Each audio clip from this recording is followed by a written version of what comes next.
नमस्कार, मैं हूं विनय सिंह। कैसे हैं आप लोग? और आज जो है मुख्य टॉपिक है और कई लोगों की डिमांड थी कि छोटा नागपुर टेनेंसी एक्ट 1908 और एसपीटी यानी कि संथाल परगना टेनेंसी एक्ट जो था वो 1949 का, इस पर विस्तार पूर्वक बताइए। तो आज जल्दी से हम इस पर बात करेंगे और ये महत्वपूर्ण चैप्टर है। काफी क्वेश्चन इससे आएंगे दोनों पेपर पे और सबसे कॉम्प्लिकेटेड चैप्टर भी कहा जाता है, क्योंकि जितने भी किताबें आप पढ़ते होंगे तो उसमें एसपीटी और जो सीएनटी एक्ट है इसे लेकर बहुत सी धारा दी हुई है। तो पहला सवाल है कि सारा धारा याद कैसे करेंगे? बहुत से अध्याय दिए हुए हैं, तो कैसे इसको याद रखना होगा और क्या है पूरा, ये कैसे क्वेश्चंस आते हैं अभी तक, तो इसको लेकर के किया गया है। तो आज चलिए इस वीडियो में शुरू करते हैं, जिसमें उम्मीद करते हैं कि आपकी तैयारी भी साथ ही साथ परख भी ली जाएगी।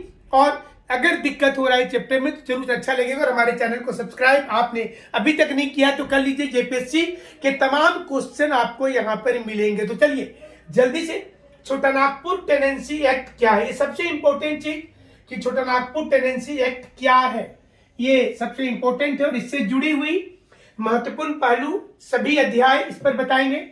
धारा, जो धारा है इसमें 271 के आसपास, उस पर बात करेंगे। 19 चैप्टर है, सब मिलाकर के अध्याय 19 है। तो कानून में इसका प्रयोग किए गए शब्द का अर्थ। तो पहला क्वेश्चन से शुरू करते हैं, सबसे आसान सा। यह कब लागू हुआ? 1908 में, ब्रिटिश काल के समय में। 1908 में जब कांग्रेस का अधिवेशन 1908 में जब हुआ था, आपको पता है कि उसी समय पर कांग्रेस में संविधान भी अपनाया गया था, लेकिन ब्रिटिश काल ने सीएनटी एक्ट लागू कर दिया गया, छोटा नागपुर टेनेंसी एक्ट। तो ये अधिनियम जो है ये किस किस प्रमंडल में लागू है? आपको याद रखना है, उत्तरी छोटा नागपुर प्रमंडल, दक्षिणी छोटा नागपुर प्रमंडल और जो कोल्हान प्रमंडल। आप देखिए यहाँ पर, तो आपको ये नजर आएगा। और एक देख लीजिए यहाँ पर, जल्दी से आप थोड़ा सा इसको ऊंचा कर देते हैं ताकि आपको दिक्कत नहीं हो।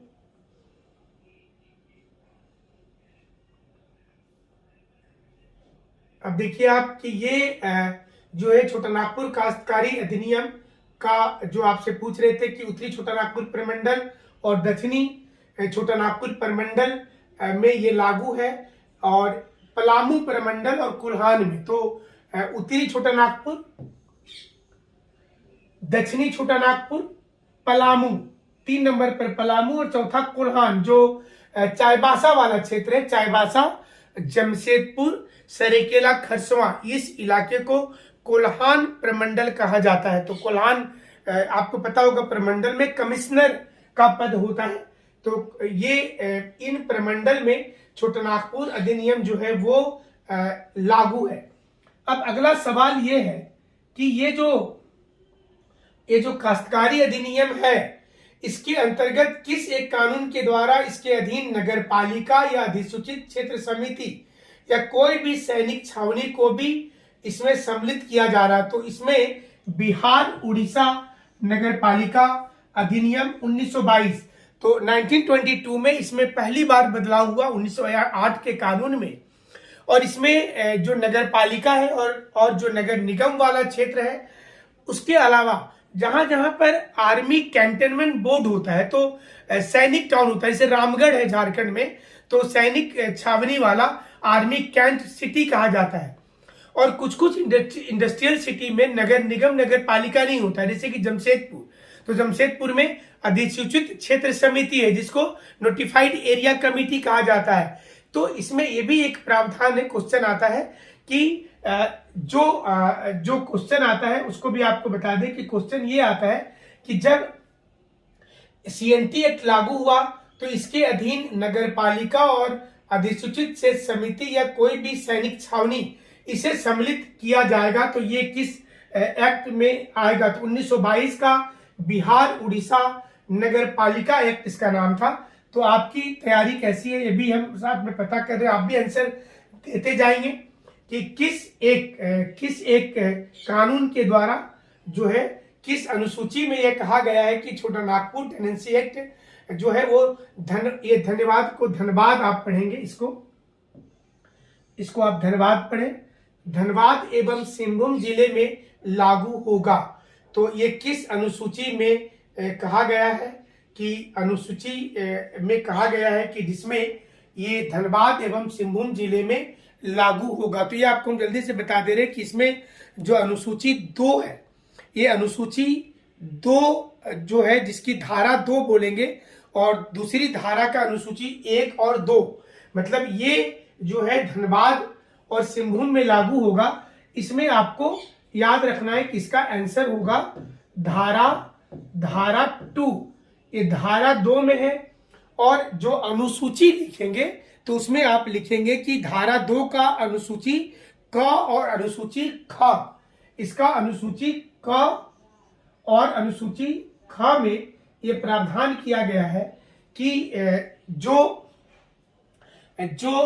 इसके जो एक्ट हैं ये धनबाद और सिंहभूम जिला में इसको एक्सटेंशन किया जा रहा है और ये इसको निरसन बोलते हैं, धारा 2 को निरसन बोलते हैं। तो पहला जो धारा है इसका, इस एक्ट का, इसमें सीएनटी एक्ट का परिचय दिया हुआ है कि सीएनटी एक्ट क्या है और बेसिकली देखिए ये लागू क्यों हुआ, क्योंकि जिस समय में ये जो झारखंड वाला एरिया है, छोटा नागपुर का और संथाल परगना, जो दुमका साहेबगंज वाला जो इलाका है, जामताड़ा, एक तो संथाल परगना का और एक छोटा नागपुर का, तो इस इलाके में जंगल था और जंगल एरिया में ट्राइबल लोग रहते थे।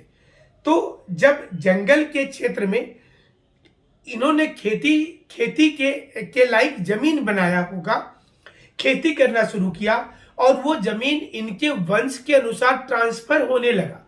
तो 1908 में एक कानून बना करके इनको प्रोटेक्शन दिया गया कि ये जमीन जो है इनका इस पर अधिकार होगा और उसके क्लाउज बनाया गया। पूरा जब एक्ट पढ़ेंगे तो इसमें रखा गया है कि जिसे वन उत्पादित वस्तु हम लोग बोलते हैं, तो क्या वन उत्पादन में सिर्फ लकड़ी होगा, पत्ता भी होगा, फल फूल भी होगा?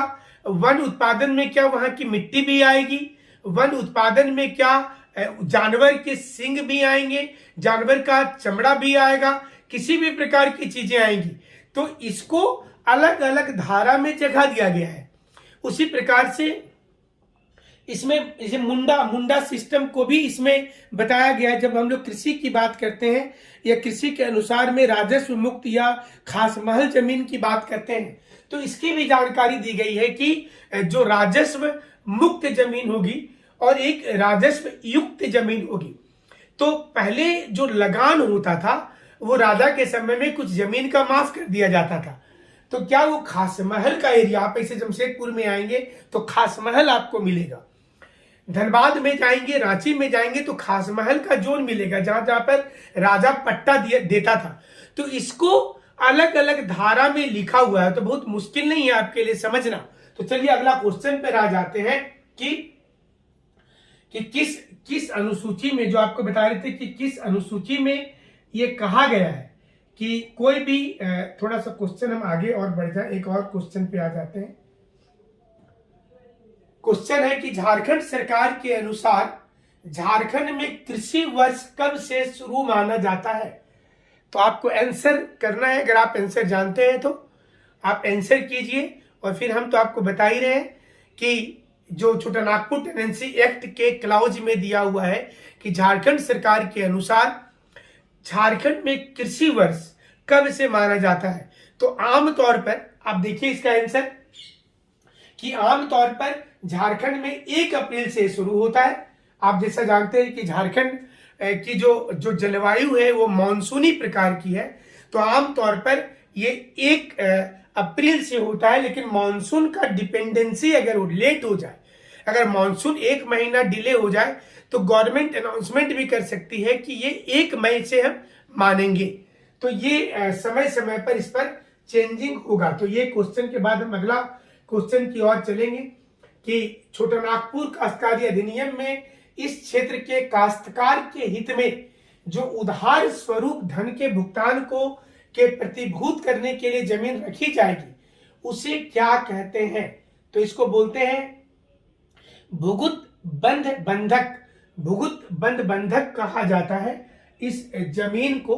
और हम आपसे एक क्वेश्चन और पूछ लेते हैं कि जो परिभाषा है ये किस धारा में दिया हुआ है? एग्रीकल्चर की जो परिभाषा है, झारखंड में सीएनटी एक्ट में एग्रीकल्चर की जो परिभाषा है वो परिभाषा किस धारा में दिया हुआ है। तो आप इसका आंसर दीजिए। सबसे सही आंसर जो देंगे, आप सीएनटी एक्ट को लेकर के अगर तैयारी कर रहे हैं तो आप के लिए ये क्वेश्चन होगा और आपको इसमें